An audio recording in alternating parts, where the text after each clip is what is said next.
bom dia. Hoje é segunda-feira, 28 de julho de 2025 e esta é a nossa primeira edição do dia. Vamos direto ao que interessa. Mentiram sobre Preta Gil. E, olha, pelo que a gente apurou nas fontes, não foi por acaso, não. Logo depois da morte dela, surgiu que essas fontes apontam como uma tentativa bem clara de distorcer a memória dela com notícias falsas. E a origem... atribuída a grupos alinhados à extrema-direita, né? Aqueles com posições mais radicais, conservadoras. Precisamente. O foco desta edição é justamente examinar essa campanha de desinformação, entender como ela teria sido arquitetada, segundo essas análises, e por que é tão relevante discutir a denúncia disso tudo. A gente vai investigar uma mentira específica, aquela do falso pedido de desculpas ao Jair Bolsonaro, que foi criada e, claro, depois desmentida. E o que esse episódio todo pode indicar sobre o Brasil hoje em dia. É impactante lembrar, né? A morte da Preta Gil, em 20 de julho, causou uma comoção enorme no país. Ela enfrentava um câncer coloretal desde janeiro de 2023 e ela compartilhou tudo, com muita transparência, falou abertamente sobre a dor, a fé, a raiva, a esperança, uma figura pública com uma visibilidade imensa. E foi justamente aí, nesse momento de luto coletivo, que essa onda de desinformação ganhou força. Começaram a circular vídeos, alguns inclusive apontados como gerados por inteligência artificial, provavelmente usando aquelas ferramentas, sabe? De clonagem de voz, sincronização labial, que estão mais acessíveis hoje. Nossa! E aí vieram os boatos sobre essa suposta carta de desculpas ao Bolsonaro. Teve até a acusação falsa, pesadíssima, de que ela teria zombado da bolsa de colostomia dele. Esse material, assim, alcançou muita gente. Centenas de milhares de visualizações. Mas como que isso se espalhou tão rápido, uma narrativa tão desconectada da realidade dela? Olha, principalmente por redes sociais e aplicativos de mensagem. É onde esse tipo de conteúdo curto, com forte apelo emocional, mesmo sendo falso, acaba viralizando muito fácil. A dinâmica dessas plataformas, né? Muitas vezes a checagem de fatos é bem mais lenta que a própria disseminação. Aí o alcance se amplifica. Entendi. Então não era só uma mentira jogada ao vento, parece que tinha uma estrutura por trás, uma intenção. O que é interessante notar, segundo as análises que a gente consultou, é como essa desinformação parece ter sido criada não só para difamar, mas especificamente para tentar neutralizar o legado de enfrentamento da Preta Gil. A ideia talvez fosse substituir aquela imagem combativa dela por uma narrativa de conciliação forçada com figuras e ideias que eram o oposto do que ela defendia. É uma tática que alguns analistas chamam de apagamento simbólico. Faz sentido, porque ela tinha posicionamentos muito claros. A Preta Gil era conhecida por ser progressista, né? Desafiou padrões estéticos, falou abertamente contra a gordofobia, que é esse preconceito horrível contra pessoas gordas, se posicionou como mulher negra, bissexual, usava a voz e o corpo dela, que foram tantas vezes atacados como forma de resistência mesmo. Exato. E essa franqueza toda, claro, incomodava setores mais conservadores da sociedade. Isso se conecta a um quadro maior, né? Mesmo vindo de uma família com um capital cultural enorme, como a família Gil, ela usou a visibilidade dela como uma plataforma contra a exclusão. Se tornou uma referência importante em debates sobre autoestima, sobre direitos LGBT+, na luta contra o racismo. Verdade. A influência dela foi muito além da música, isso fica claro nas homenagens, né, de grandes clubes de futebol, Vasco, Botafogo, Flamengo, Palmeiras. E a repercussão internacional também. Saiu na revista People, lá nos Estados Unidos, na Rádio Los 40, na Espanha. Então, nesse contexto, as fontes que a gente analisou interpretam esses ataques à memória dela como tendo, sim, uma dimensão política. Ou seja, a leitura dessas fontes é que espalhar essas notícias falsas foi uma tentativa de silenciar o que a Preta Gil representava. A defesa de um Brasil mais plural, mais diverso, mais inclusivo. Apagar ou distorcer a memória dela seria, então, uma forma de minar os próprios símbolos dessa luta. Fica aí a reflexão, né?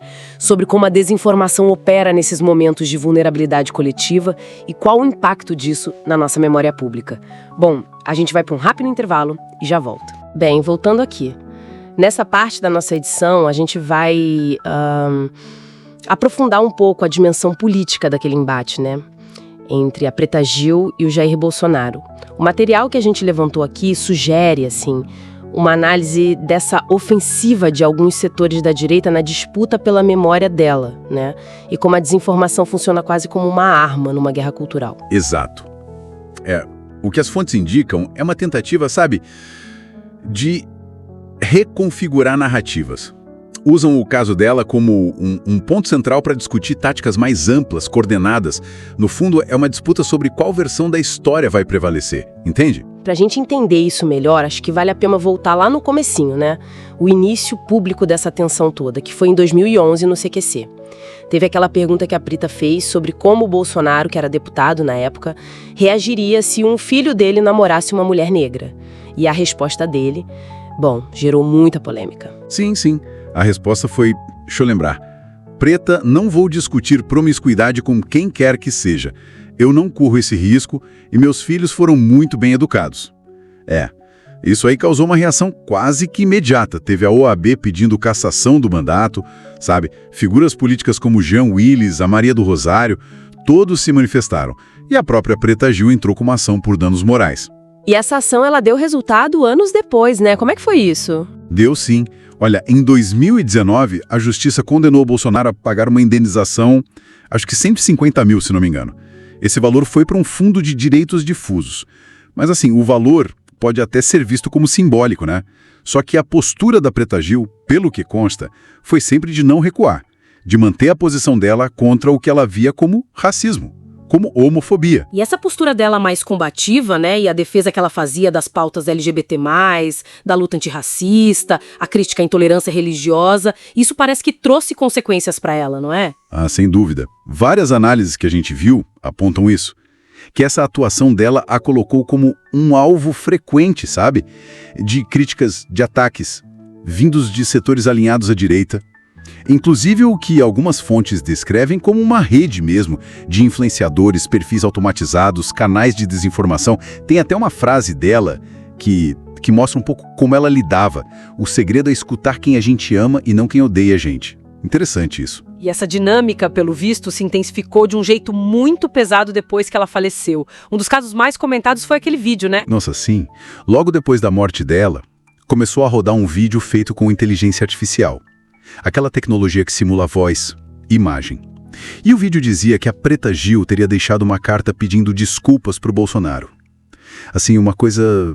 Isso era verdade? Qual foi a checagem disso? Nenhuma. Verdade nenhuma. Foi classificado como falso muito rápido, viu? Pelas principais agências de checagem aqui do Brasil. G1 Fato ou Fake, Estadão Verifica, Aos Fatos, Boatos.org, todo mundo desmentiu. E além disso, o Gominho, amigo dela, que estava com ela até o fim, veio a público dizer que era um absurdo. Nenhuma prova, claro. Pelo contrário, gente próxima diz que ela nunca se arrependeu das posições dela. O que chama atenção aí é o método, né? Parece que segue um padrão que algumas análises já mostravam. Exatamente. O uso da IA para criar coisa falsa, explorar a emoção do luto, sabe? Reciclar mentiras antigas. As fontes descrevem isso como uma tática recorrente mesmo dentro dessa guerra cultural que eles falam. O objetivo é desgastar, tentar reescrever a imagem de figuras progressistas, principalmente quando estão vulneráveis ou não podem mais se defender, né? E enquanto isso acontecia aqui no Brasil, como é que a imagem dela era vista lá fora? Teve repercussão internacional da morte dela? Teve. E é interessante ver o contraste, viu? Veículos como a revista People, lá nos Estados Unidos, o site Los 40, na Espanha, eles noticiaram a morte dela destacando a relevância social, artística, o engajamento dela. Aqui no Brasil, apesar desses ataques, também teve gente importante ressaltando o legado dela, claro. Colunistas como a Luana Genot, a Cíntia Aranojo. A Cíntia escreveu uma coisa bonita, que a Preta Gil ajudou a curar muitos cânceres. Falando não só da doença, mas da cura da vergonha, do silenciamento. Bem forte. Então, o que algumas fontes sugerem é que o que está em disputa não é só a memória de uma artista. É algo maior, né? Toca na forma como o Brasil conta a própria história recente, como lida com símbolos das suas lutas sociais. Fica essa reflexão, né, que algumas dessas análises levantam. Por que figuras que viram símbolos de diversidade, de justiça social, de enfrentamento direto ao preconceito, como o racismo, por que são atacadas com tanta força mesmo depois de mortas? O que isso diz sobre as disputas de narrativa que estão rolando no país? É algo para a gente pensar. É uma pergunta importante, sem dúvida. E para quem está nos ouvindo e não quer que a verdade acabe sendo engolida pelo ódio, curta nosso conteúdo, compartilhe, inscreva-se no canal. Porque lembrar também é uma forma de resistir. Bom, é isso por hoje. Os links para todas as fontes que a gente usou aqui nesta edição e para outros artigos também estão todos na descrição, tá? E lembrando que o podcast vai ao ar de segunda a sexta, às 7 horas, meio-dia e 17 horas. E aos sábados, ao meio-dia. Até a próxima, pessoal!